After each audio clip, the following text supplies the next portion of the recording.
मैं doctor S Tiwari, government college Pithora, Chhattisgarh से आप सभी प्रिय छात्र छात्राओं एवं श्रोताओं का हार्दिक स्वागत और अभिनंदन करता हूं। हम चर्चा कर रहे थे आंग्ल अवध संबंध के विषय में और पहले भाग में हमने लॉर्ड डलहौजी के पूर्व के काल तक, लॉर्ड हार्डिंज के काल तक अंग्रेज़ों और अवध के संबंध के विषय में चर्चा की थी। दूसरे भाग में, दूसरे वीडियो में हम लॉर्ड डलहौजी के काल में अवध के प्रति क्या नीति अपनाई गई थी उस पर हम चर्चा करेंगे।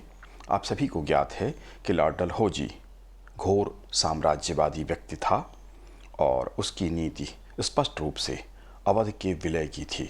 भारत में आते ही उसने इसी नीति का अनुसरण किया। उसके काल में अंग्रेज़ों में दो मत थे, एक सीधे तौर पर विलय के पक्ष में था और दूसरा पूर्ण विलय के पक्ष में न होकर नवाब को रहने देने के, किंतु बाकी सब प्रशासन और आर्थिक विदेश नीति के नियंत्रण के पक्ष में था।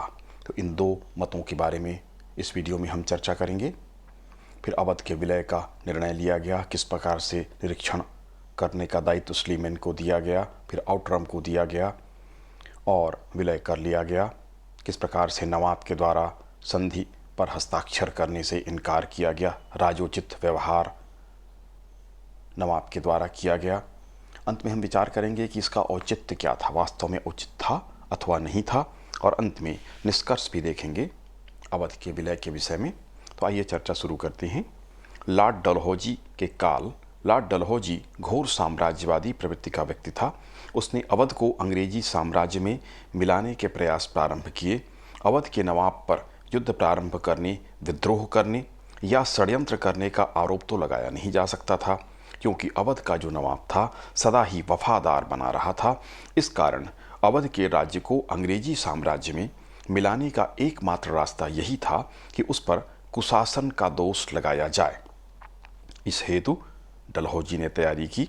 सर्वप्रथम सर W.H. स्लीमेन को, जो कि अवध का रेजिडेंट था, यह निर्देश दिया गया कि वह अवध में भ्रमण करे और शासन प्रशासन की स्थिति के विषय में एक रिपोर्ट तैयार करे। स्लीमेन के त्यागपत्र देने के बाद जनरल आउटरम को एक रिपोर्ट तैयार करने हेतु आदेशित किया गया और उसकी रिपोर्ट के आधार पर शासन में खराबी का आरोप लगाकर अवध को अंग्रेजी राज्य में सम्मिलित करने का निर्णय लिया गया था। अवध के विलय हेतु दो मतों की चर्चा हमने की थी। अवध को अंग्रेजी राज्य में सम्मिलित करने हेतु किस प्रकार की नीति अपनाई जाए, इस विषय में अंग्रेजों में दो प्रकार के मत थे। एक मत उदारवादियों का था, जिनका तर्क था कि अंग्रेजों को अवध का शासन अपने हाथ में ले लेना चाहिए, किंतु नवाब को पद से हटाने की आवश्यकता नहीं है। शासन पर व्यय किए जाने के पश्चात अवध की आय में जो भी धन बचे उसे नवाब को प्रदान कर देना चाहिए। स्लीमेन ने भी यह मत व्यक्त किया था कि अवध को अंग्रेजी राज्य में सम्मिलित किया जाए, किंतु वह पूरी तरह से विलय के पक्ष में नहीं था। उसकी राय थी कि अवध का शासन अपने हाथों में लिया जाए, लेकिन उस देश की आय पर अधिकार न किया जाए। अवध की सारी आय अवध के नवाब, उसके परिवार और वहाँ की सेना के हित में व्यय किया जाना चाहिए। सर हेनरी लॉरेंस का मत था कि अवध का शासन एक व्यक्ति अर्थात नवाब के हित में न होकर उसके और उसकी प्रजा के हित में होनी चाहिए। जहाँ तक संभव हो सके शासन भारतीयों के ही हाथों में रखा जाए, 1 रुपये भी कंपनी के खजाने में नहीं जाना चाहिए। इस तरह के मत अंग्रेज अधिकारी रख रहे थे। इस संबंध में दूसरा मत उन विचारों का था जो पूर्णतः साम्राज्यवादी थे और नवाब को सीधे तौर पर हटाकर अवध को अंग्रेजी राज्य में मिलाए जाने के पक्षधर थे। और स्वाभाविक है इसी पक्ष का समर्थन लॉर्ड डलहौजी कर रहा था और अंतिम निर्णय भी उसी को लेना था, या मुख्य रूप से उसी की भूमिका थी, इसलिए उसको विलय करने का ही निर्णय लिया जाएगा, ये तय था, पहले से ही तय हो चुका था। अवध का विलय, लॉर्ड डलहौजी भी पूर्णतया साम्राज्यवादी था और निर्णय उसी के हाथ में था। इस कारण नवाब को हटाकर अंग्रेजी राज्य में सम्मिलित करने का निर्णय उसने लिया। 4 फरवरी 1856 को अंग्रेज रेजिडेंट ने नवाब वाजिद अली शाह से मुलाकात की और एक संधि पत्र पर हस्ताक्षर करने की मांग की। जिसके अनुसार नवाब यह लिखता या लिखा था उसमें कि नवाब स्वेच्छा से अपने पद को त्याग कर रहा है या स्वेच्छा से पद छोड़ रहा है और अवध को अंग्रेजों को सौंप दे। किंतु वाजिद अली शाह ने एक राजा की भांति व्यवहार किया। उसने कहा कि संधि बराबर पक्षों के बीच हुआ करती है। कहने का अर्थ ये कि मैं अगर राजा हूं तो मैं यदि संधि करूंगा तो ब्रिटेन के सम्राट या महारानी के साथ संधि करूंगा, यह उसका अर्थ था। इस कारण से संधि पर उसने हस्ताक्षर करने की आवश्यकता महसूस नहीं की या ये कह दिया कि आप बराबरी वाले नहीं हैं हमारे, इसलिए हम उस पर संधि नहीं करेंगे। उसने संधि करने से इनकार कर दिया और अपनी पगड़ी उतारी और अंग्रेज रेजिडेंट के हाथों में रख दिया। ये एक तरह से था कि हमने पद छोड़ दिया। अंग्रेज उसे 12 लाख रुपए देने का प्रस्ताव उन्होंने किया, किंतु उसे भी वाजिद अली शाह ने स्वीकार नहीं किया। उसने कहा कि अंग्रेजों ने उससे उसका सम्मान और उसका देश छीन लिया है, इसलिए वह अपने जीवन की सुरक्षा के लिए उनसे कुछ भी नहीं मांगेगा, नहीं स्वीकार करेगा। इस प्रकार संधि पर नवाब के हस्ताक्षर न हो सके। अंग्रेजों की एक घोषणा मात्र द्वारा अवध को अंग्रेजी राज्य में सम्मिलित कर लिया गया। इस तरह से अपने स्वाभिमान की रक्षा का प्रयास उसने किया। और अंग्रेजों की बात अंग्रेज इसलिए चाहते थे कि उनको भय था कि कहीं विद्रोह न हो या उन्हें अनुचित न ठहराया जाए और अंग्रेज यह प्रदर्शित कर सकें कि वाजिद अली शाह ने स्वयं अपनी मर्जी से, अपनी इच्छा से पद का त्याग कर दिया है और उसे अंग्रेजी साम्राज्य में मिलाने की संस्तुति उसने खुद ही की है। ये वो जाहिर करना चाहते थे। अंग्रेजों की चालाकी थी। इसको वाजिद अली शाह ने नकार दिया, अस्वीकार कर दिया और अंग्रेज यह नहीं बता सके कि स्वयं नवाब ने अपना पद छोड़ा है। अवध के अंग्रेजी राज्य में विलय का औचित्य क्या था? क्या यह उचित था? पहली बात, अवध की विश्वसनीय मैत्री। अवध के नवाब के द्वारा हमेशा अंग्रेजों के प्रति वफादारी निभाई गई थी। राज्य के आंतरिक मामलों में अंग्रेज रेजिडेंट मनमाने ढंग से हस्तक्षेप कर सकता था। जब कभी भी अंग्रेजों की धन की आवश्यकता हुई, अवध के नवाब के द्वारा उसे पूर्ण किया गया। लॉर्ड हेस्टिंग्स के द्वारा नवाब को राजा की उपाधि से विभूषित किया गया था, किंतु 25 वर्षों के बाद ही इस राज्य का विलय अंग्रेजी साम्राज्य में कर दिया गया, जो किसी भी रूप में औचित्यपूर्ण नहीं था। अंग्रेजों की दृष्टि से भी उचित नहीं था, क्योंकि अवध के द्वारा लगातार अंग्रेजों को आर्थिक सहायता दी जा रही थी और विश्वसनीय मित्रता उसकी थी। कभी भी अवध के नवाब के द्वारा अंग्रेजों को धोखा नहीं दिया गया था। जैसा उन्होंने सहयोग चाहा उस तरह का सहयोग अवध के नवाब के द्वारा दिया गया था। इसलिए उसकी मित्रता को ठुकराकर उसी मित्र के राज्य पर कब्जा करना कतई उचित नहीं था।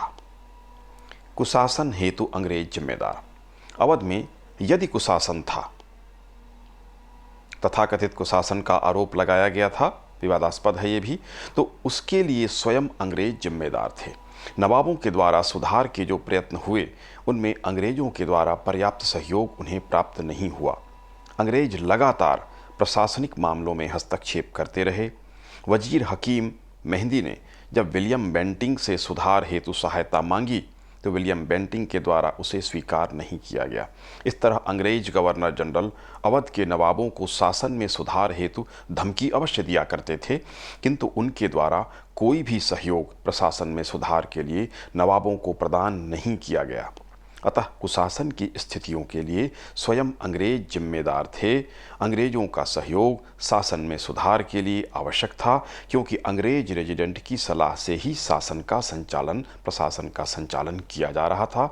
राजधानी में लगातार अंग्रेज रेजिडेंट का निवास था, इसलिए उसकी महत्वपूर्ण भूमिका थी, जबकि ये अनावश्यक हस्तक्षेप करके प्रशासन में और भी बुरी स्थिति पैदा कर रहे थे। कोई निर्णय लिया जाता था, उसको रोकने में इनकी भूमिका महत्वपूर्ण होती थी। वे केवल अपने हित के लिए कार्य कर रहे थे। शासन प्रशासन से उनका कोई लेना देना या जनता के हित अनहित से कोई लेना देना अंग्रेजों को नहीं था। तो स्वयं अंग्रेज ही वहाँ के प्रशासन की स्थितियों के लिए जिम्मेदार थे। इसलिए प्रशासनिक खराब स्थिति का हवाला देकर राज्य पर कब्जा करना सर्वथा अनुचित था। अंग्रेजों की साम्राज्यवादी नीति का परिणाम था। कुशासन का आधार अथवा नवाब वाजिद अली शाह की फिजूल खर्ची को अंग्रेजों ने अवश्य कारण के रूप में प्रस्तुत किया, किंतु वास्तविकता इससे भिन्न थी।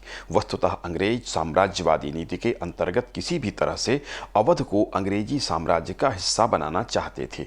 इस हेतु कारण ढूंढने के प्रयास हुए तथा कुशासन एवं नवाब वाजिद अली शाह की फिजूल खर्ची को आधार बनाया गया। स्लीमैन ने जो रिपोर्ट तैयार की थी वह पहले से ही तयशुदा थी। लॉर्ड डलहौजी ने उसे अवध का प्रथम प्रशासक बनाने का लालच दिया था और यह तभी संभव था जब नवाब पद से हटता। इसलिए उसने नवाब को पद से हटाने की ही रिपोर्ट तैयार की।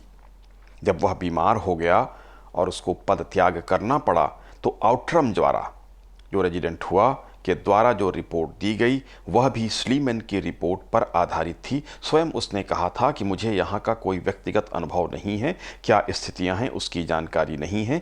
इस कारण स्लीमैन के द्वारा जो रिपोर्ट तैयार की गई थी, जो खोजबीन की गई थी, उसी के आधार पर उसने भी रिपोर्ट बना दिया था। तो उसके आरोप पूरी तरह से सिद्ध नहीं होते हैं। जैसा कि हमने स्पष्ट किया कि स्लीमैन के द्वारा पद के लालच में और डलहौजी की साम्राज्यवादी नीति के अनुसार ही केवल उसने नाटक किया था कि जगह जगह वो गया था, जो उसको रिपोर्ट देना था वो पूर्व से ही निश्चित था। इस तरह से कुशासन का आरोप पूरी तरह से सिद्ध नहीं होता है। अंग्रेजों का कुशासन। अंग्रेजों ने अवध के नवाब पर कुशासन का आरोप लगाया तथा सत्ता अपने हाथ में ले ली, किंतु उसके शासन को सुशासन नहीं कहा जा सकता। नवाब के दरबार के अनेक दरबारी बड़ी संख्या में व्यापारी, पेंशन पाने वाले अंग्रेजों के शासन काल में बर्बाद हुए। अनेक परिवार के लोग जो कभी जनान खाने से बाहर तक नहीं गए थे, रात को घर से बाहर जाकर भीख मांगने लगे। जमींदारों को अंग्रेजों की नवीन व्यवस्था और प्रशासन से बहुत कष्ट हुआ। कृषकों को अधिक लगान देना पड़ा, वस्तुओं की कीमतें बढ़ गईं, हजारों की संख्या में लोग बेरोजगार हो गए और इसी कारण 1857 की क्रांति में अवध की जनता ने बढ़ चढ़कर हिस्सा लिया था। अतः जिस आधार पर अवध को हस्तगत किया था अंग्रेजों ने, उसके अनुरूप कोई भी सुधार कार्य अंग्रेजों के द्वारा संपन्न नहीं किया जाना अवध के विलय को अनौचित्यपूर्ण सिद्ध कर देता है। क्योंकि अगर आपने कुशासन का आरोप लगाया है और शासन अपने हाथ में लिया है तो आपको सुशासन देना चाहिए था। लेकिन और भी बदतर स्थितियां उत्पन्न हुई, जिससे स्पष्ट हो जाता है कि अंग्रेजों का कोई लक्ष्य भारतीयों को, अवध की जनता को सुशासन देने का नहीं था, बल्कि अपनी स्वार्थ सिद्धि, अपना लाभ एकमात्र उनका उद्देश्य था। इस कारण उनका यहाँ पर अवध पर अधिकार किया जाना अनौचित्यपूर्ण था। कुशासन की स्थिति का न होना। अवध का शासन वस्तुतः उतना खराब नहीं था। हम ये स्वीकार करते हैं कि बहुत अच्छी स्थिति भी नहीं थी, किंतु उतनी भी खराब नहीं थी जितना बढ़ा चढ़ाकर उसे बताया गया। अवध के शासन की अच्छाइयों के विषय में भी अनेक लेख प्राप्त होते हैं। 1818 में लॉर्ड हेस्टिंग द्वारा स्वयं नवाब को देश की अच्छी खेती, बढ़ती हुई जनसंख्या और उसकी अच्छी स्थिति के बारे में बधाई दी गई थी। बिशप हीबर, जो कि स्वयं यूरोपियन अंग्रेज था, जो 1824-25 में अवध आया था, लिखता है, अवध के बारे में बहुत कुछ सुनने के पश्चात, जो अंग्रेज दुष्प्रचारित कर रहे थे वो सुनने के पश्चात, जब मैं वहाँ की खेती की अच्छी स्थिति को देखा तो मुझे आश्चर्य हुआ और प्रसन्नता भी। वहाँ की जनसंख्या और उद्योग को देखकर कोई यह विश्वास नहीं कर सकता है कि वहाँ नागरिकों पर अत्याचार भी किया जाता है, जैसा कि अक्सर कहा गया है। स्पष्ट रूप से खंडन कर दिया उसने, अंग्रेजों ने जो प्रचारित किया था कि वहाँ खराब स्थिति है, नागरिकों पर अत्याचार होता है, उसका खंडन अंग्रेज व्यक्ति के द्वारा किया गया। हीबर आगे लिखता है कि अनेक स्थानों पर उसने कई व्यक्तियों से पूछा कि क्या वे अंग्रेजी राज्य पसंद करेंगे, तो सभी स्थानों पर उसे यही उत्तर मिला कि वह यह कभी पसंद नहीं करेंगे। जनता ने स्पष्ट इनकार कर दिया था कि वो अंग्रेजी शासन स्वीकार नहीं करेंगे, ये उन्होंने कहा था। इसी प्रकार एक और अंग्रेज कैप्टन लॉकेट लिखता है कि अवध की जनता अंग्रेजों के शासन में जाना पसंद नहीं करती है। लॉर्ड ऑकलैंड ने स्वयं 1839 में नवाब नासिरुद्दौला के शासन की प्रशंसा की थी। इसी तरह इससे यह स्पष्ट होता है कि नवाबों का शासन उत्तम नहीं था तो बहुत बुरा भी नहीं था, जिसके आधार पर अंग्रेजों ने सत्ता अपने हाथ में ले ली थी। अतः अंग्रेजों के द्वारा अवध का विलय अनौचित्यपूर्ण था, किसी भी रूप में उसे उचित नहीं ठहराया जा सकता। निष्कर्ष के रूप में यही कहा जा सकता है कि इस प्रकार किसी भी दृष्टि से अंग्रेजों के द्वारा अवध का विलय उचित नहीं ठहराया जा सकता। अवध को अंग्रेजी साम्राज्य में मिलाए जाने का मुख्य आधार जो बताया गया था, नैतिक और प्रशासनिक न होकर अंग्रेजों की साम्राज्यवादी भावना का जीता जागता उदाहरण था तथा इस विलय से अवध की जनता को कष्ट ही हुआ, किसी भी तरह की राहत उन्हें नहीं मिली, जिसके आधार पर ये कहा गया कि कुशासन के कारण अवध की जनता त्रस्त है, व्यापारी त्रस्त हैं, बुरी स्थितियां हैं। और जब अंग्रेजों ने शासन अपने हाथ में ले लिया तो उन स्थितियों में सुधार होना चाहिए था, किंतु स्थिति बद से बदतर होती गई। इस तरह से अंग्रेजों के द्वारा की गई कार्यवाही अनैतिक, अनुचित और सर्वथा गलत थी। और एक जो ईमानदार व्यक्ति, जो उनके प्रति ईमानदार था, उनके प्रति वफादार था, उनके साथ इस तरह का व्यवहार किसी भी रूप में उचित नहीं ठहराया जा सकता। तो ये अवध के प्रति अंग्रेजों की नीति थी। लॉर्ड डलहौजी के काल में अवध को अंग्रेजी साम्राज्य में मिला लिया गया था।